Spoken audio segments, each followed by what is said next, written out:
At syempre, dahil weekend nga po ngayon at araw ng linggo, ay kahit sobrang busy at sobrang pagod po, ay huwag nating kalimutan magsimba muna. Kaya ayan po, on the way na kami sa church. At pagdating nga po dito sa simbahan, ay nagbasa-basa po muna kami ng Bible. Kasi medyo maaga kami pumupunta dito kapag Sunday para nakakapag-rosary pa po. At yun nga po, magbabasa-basa muna kami dito ng Bible ni Kuya kasi hindi pa naman po nag-i-start ang misa. At pagkatapos nga po namin magsimba ay umuwi na rin po kami sa bahay pero nag-take out na lang po kami ng kakainin namin. Kaya ayan po, may pagkain ako, pancake dito. Paborito ko po kasi talaga ang pancake kaya lagi po kami bumibili sa McDonald's o kaya po ay nagluluto na lang ang mami ko.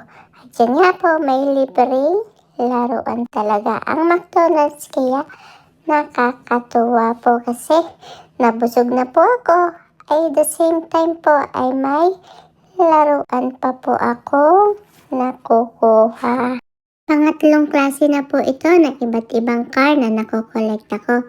Kaya naman po nakakatuwang kumain kasi madami akong nakokolekt na iba't ibang toy. At medyo madami nga rin po yung gutom ko kasi halos naubos ko na po itong pancake na kinakain ko. Nalilibang po kasi akong kumain-kain, lalo na po kapag nanonood ako sa cellphone. Kaya minsan hinahayaan na rin po ni Mami para madami po akong makain dito.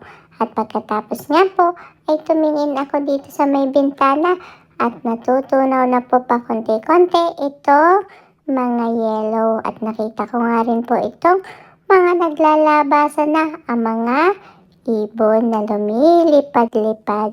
Ayan nga po, tinitingnan-tingnan ko sila.